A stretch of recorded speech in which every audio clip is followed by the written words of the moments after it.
ひよっこパイロットが撃墜王を目指すモッキーのエースパイロットを見ていただき誠にありがとうございます。DCS ワールドを使ってジェット戦闘機を学ぶ企画で、今回から新たにアメリカ海軍 FA-18 ホーネットに関して空母からの離着艦を含めてアメリカ空母パイロットへの道をシリーズとしてお届けします。このチャンネルはフライトシムを中心にミリタリー全般を取り扱っているチャンネルですので、興味がございましたら画面右下のチャンネル登録と高評価ボタンをぜひ押していただけると今後のチャンネル運営の励みとなりますので、応援をよろしくお願いします。視聴者様からのリクエストで FA-18 の動画を作ってほしいとの要望がございましたので、皆さんと一緒に FA-18 ホーネットの操作方法を学びたいと思います。たまに間違った解説もしちゃうけどね。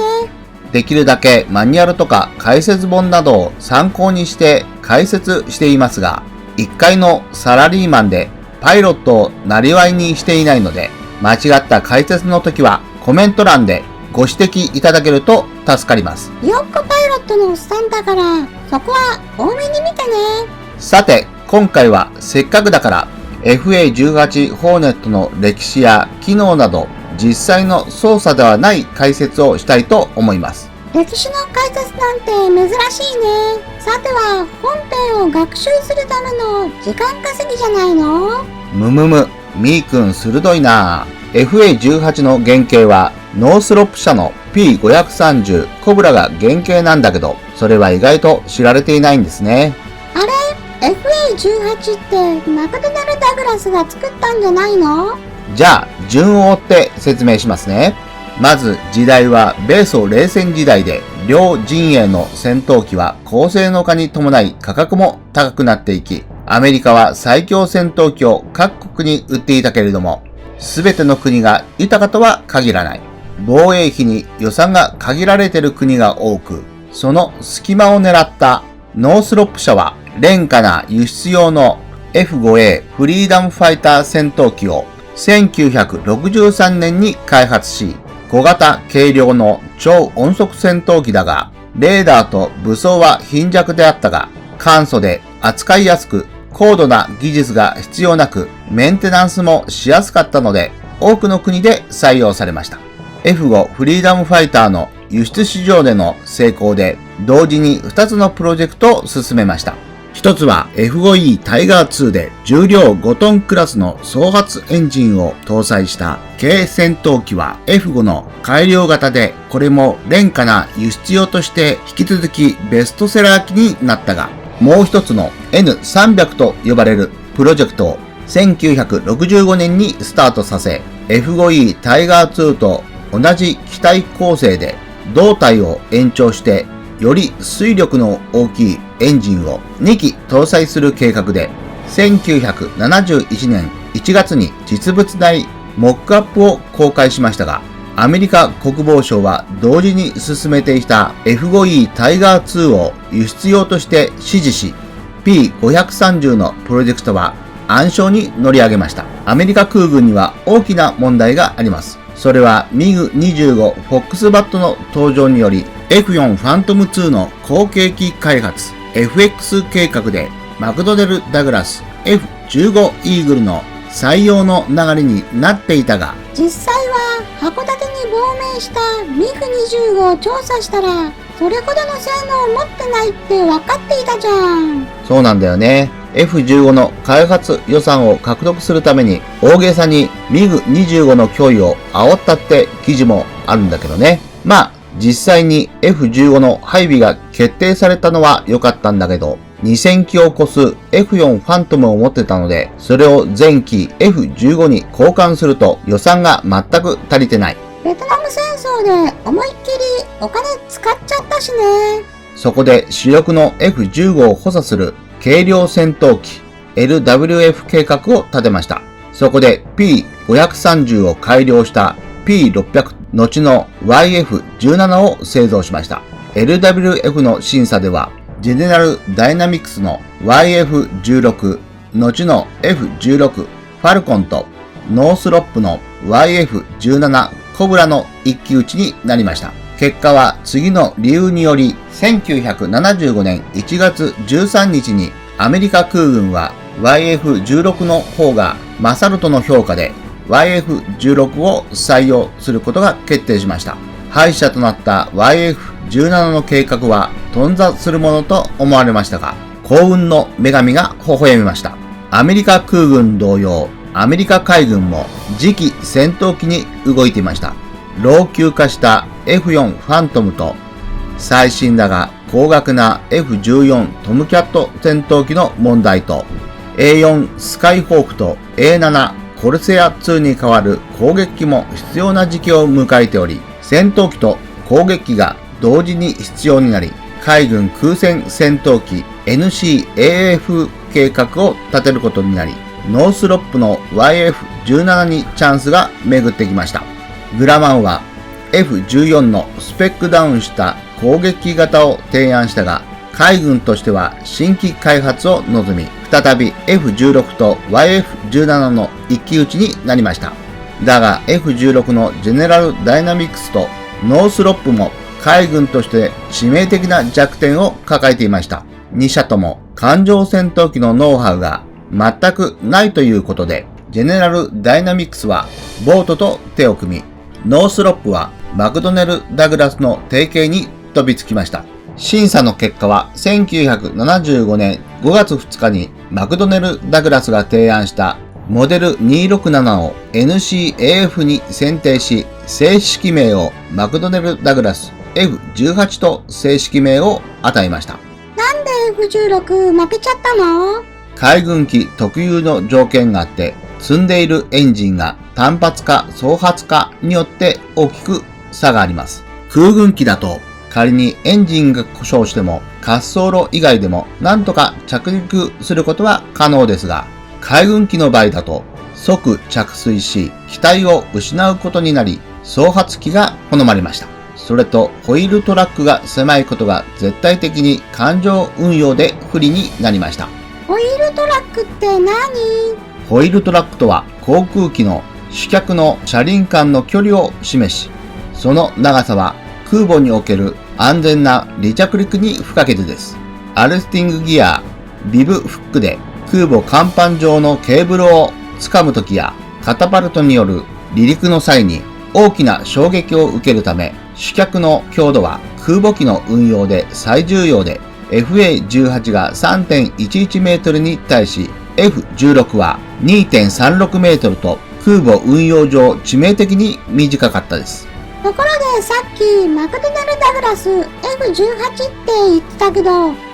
ノースロップじゃないの？それは海軍機の実績がないノースロップだと契約してもらえないので、実績のあるマクドネル・ダグラスが主契約になっているのが条件だったようです。FA18 じゃないんだ。この時、あくまでも F18 が正式名称です。ちなみにモッキーが持っている本、1979年発刊の US エアパワーって本では、このように F18 で紹介されています。なんで名前が変わったの？当初は戦闘機型の F18 をベースにした攻撃後方用のポットを追加して対地対艦攻撃能力を付加した攻撃型 A18 を作る予定だったんだけど、F18 と A18 に同じ装備を行うことにしたので、どちらも制空ファイターと攻撃アタッカーができることで、世界的にも珍しい FA18 が最終的な正式名称になりました。これまでが FA18 ホーネットの誕生の開発物語になります。ちなみに同時開発していた F5E タイガー2の後継機として F20 タイガーシャークが4機発注され、3機が完成し、初号機が韓国で墜落し、2号機がカナダで墜落し、残る機体はカリフォルニアサイエンスセンターで展示されていますが、残りの1機は機体は完成せずに廃棄されたと言われていますが、詳しくは不明です。じゃあ完成しなかった4号機を廃棄するのに、マッコイじいさんが買い取って完成させて中東で大活躍したのかもね。そうだね。それだと話がつながるね。そういう夢を語るのも悪くないよね。次に主要装備のご紹介をします。ちなみに DCS ワールドで操作できるのは FA18 タイプ C なのでホーネットになります。なんだ、スパ船じゃないのね。ああ、それってスーパーホーネットのことね。全長 17.06 メートル、全高 4.66 メートル、全幅 11.43 メートル。次にエンジン性能を見ていきます。エンジンはジェネラルエレクトリック社製 F404GE402 でドライ時推力が 53.2kN、アフターバーナー時推力 78.7kN で F15 や F16 に搭載されているブラッド&ホイットニー社の F100PW220 より推力は低いが2機装備しているので合計 157.4kN と単発の F16 より推力は大きいですが、機体重量と内部燃料と機関砲弾の重量を合わせて17トンと重いため、推力重量比 0.94 と1を下回ります。実際に FA18 が垂直上昇をすると、どのくらいの高度まで失速しないで上昇するかを見ていきます。DCS ワールドの記録を TACView という飛行分析ツールを使って見ていきます。まず時速300ノット555キロで機首を上げて垂直上昇をしていきます。左真ん中にある時間を示すラベルの043030の表示を基準にしています。機体のラベルを説明します。上から ASL は海抜高度、DAS は新待機速度で単位はノットです。VS は垂直速度で1分間に何フィート上昇できるかを示しているんだけど、その時の機体スピードとピッチ角で変動します。上のグラフも説明します。青い折れ線は ASL 海抜高度を示し、赤い線は VS 垂直速度を示し、0で水平になり、マイナスは機種が下降しています。開始16秒でほぼ機体が直立し、TAS の値は減少し、VS も減少し始めます。45秒後に100ノットを切り、急激に速度が落ちます。56秒後、高度 18,889 フィート、5,757メートルで速度4ノットまで落ち、機体が下降し始めます。次にライバルの F16 戦闘機を見ていきましょう。機体は F16C ブロック50なので、パワーアップしたジェネラルエレクトリック社製 F110 アフターバーナー付きターボファンエンジンは、アフターバーナー使用時に 133.4kN と F18 に比べて低い推力も、機体重量が内部燃料と機関砲弾の重量を合わせて 12.8 トンと FA18 に比べ4トン近く軽く、推力重量比 1.06 と1を超える性能になっています。水力重量比が1を超えると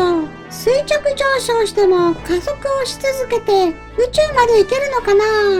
まず最初に宇宙空間は無理だね。ターボファンエンジンは空気の酸素を航空機燃料とともに燃焼させて水力を得るから、空気がない宇宙空間では多分エンストをします。そして加速し続けるという点も、航空軍事用語辞典にはこのような記述があります。効力を無視して考えるならば、機体の総重量に対して推力重量比が1を超えると、揚力を得るための主翼を必要とせず垂直上昇が可能になる。でも空気がある限り効力は無視できないんです。効力って何？飛行機には4つの作用が働いているんだけど、国土交通省の航空機に関する知識をもとに説明します。プラスの要素として、まず水力です。F16 は先ほど説明したターボファンエンジンで、今はアフターバーナーを使用していますので、133.4kN の力で機体を引っ張っています。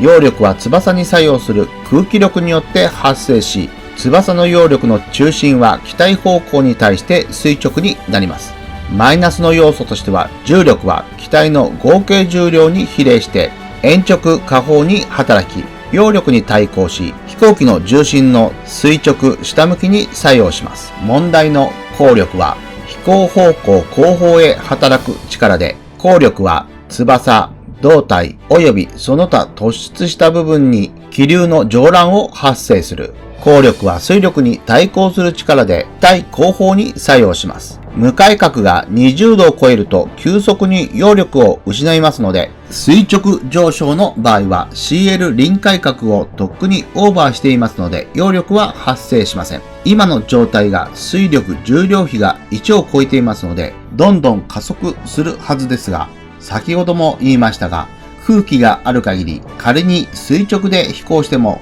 空気抵抗が発生します。そのため推力は重力と効力を足した力に抗えなく、機体のスピードをどんどん失っていきます。ただし、先ほどの FA18 に比べると、推力重量比が1を超えるだけあって、速度の落ち方は緩やかです。それに伴い、高度も順調に伸ばしていきます。最終的には 22,661 フィート、6,907 メートルとかなりの高度になりました。最後に F15C イーグルです。エンジンはプラット&ホイットニー社製ターボファンエンジン P100PW220 で、アフターバーナー時推力 105.7 で、総発のため合計で 211.4kN と大出力も、機体重量が内部燃料と機関砲弾の重量を合わせて 19.7 トンと F16 に比べ7トン近く重いため、推力重量比 1.09 と F16 と大差はないです。同様に垂直上昇を行うと空気抵抗を受け徐々にスピードを落としていきますが、F16 同様落ち方は緩やかでぐんぐん高度を上げていき、感覚的には粘り強い上昇力といった感じです。ただ結論から言うと、最高高度 26,028 フィート、6,287 メートルと F16 には及びませんでした。F15 の方が水力重量比が大きいんだから、こちらの方が高度が高くなるんじゃないの？まあ、あくまでもゲームの話で実際に飛行機を乗り比べたわけじゃないので、確実なことは言えないんだけど、水力重量比 1.09 と 1.06 のわずかな差なので、ほとんど同じと思った方が良いのと、空気抵抗の影響です。2機の機体の大きさを比較したんだけど、F15 の方が一回り大きいことがわかります。機体が大きいということは、その分空気抵抗を受けやすいということなので、推力重量比がほぼ同じならば、機体が大きい F15 の方が垂直上昇した時に不利になると考えられます。細かな仕様は今後進めていく FA18 のパイロットになろうという企画で、必要に応じて説明していきたいと思いますが、やはり FA18 といったら、この LERX 主翼前縁付け根延長部ですね。これって単におしゃれ装備じゃないの？そんなわけないでしょう。これも立派な機能があるんだよ。飛行機メカニズム図鑑によると、物体の表面の摩擦から小さな渦が生じます。低速時に向かい角を大きくすると、翼上面の空気の流れに渦が大きくなり、気流の剥がれが生じて、急激に揚力を失います。LERX はストレーキーと呼ばれるもので、主翼面に気流の剥離を抑えるもので、失速速度以下の高向かい角飛行でも、機体の安定を確保することができるようになりました。ちなみに飛行機メカニズム図鑑に書かれている F18 のストレーキーにはスリットが設けられてあったが、加速性に影響するために今は塞がれています。LERX の最初の採用例として知られるのは、ノースロップ社製 F5 戦闘機であり、本来は前縁フラップの作動機の収納スペースを確保するためにこれを設けてあったんだけど、偶然にもこれが離着陸性能向上に役立っているということが発見されたという記述がありました。だからボタ文字だったね。それでは LERX を装備していない F4 ファントム2と FA18 で低速時の高向かい角飛行での失速がどのように起きるかを見比べてみたいと思います。F4 は機体重量が内部燃料と機関砲弾合わせて 20.4 トンとFA18 に比べて 700kg 重いですが、検証には大きな差がないとは思います。高度656フィート、200メートルで、時速270ノット、500km で、スロットルをアイドリングにして推力がない状態で、国土交通省が出している飛行機の航空力学の資料によると、航空機が高い向かい角 AOA に達すると、揚力が急速に減少し始める CLMAX 臨界角を超える無界角30度で飛行した場合の比較です。F4 が急速に高度を下げているのに対し、FA18 は徐々に高度を下げていきます。この点から見ても低速時の飛行安定性は高いと思われますが、これは短い距離で着艦する空母機にとっては極めて重要な要素になります。さて、今回の解説はこのぐらいになります。他の機能や性能に関して今後続けます FA18 ホーネットの解説で雑学も交えてお伝えできればと思います。また今までの解説ではこれらの文献を参考にさせていただいており、一部資料も引用させていただいております。次回は FA18 を使って空母の運用方法を一緒に学びたいと思いますので、よろしければぜひチャンネル登録をお願いします。高評価ボタンを押してね。それでは次回も頑張って作っていきますので、みんな見てねー。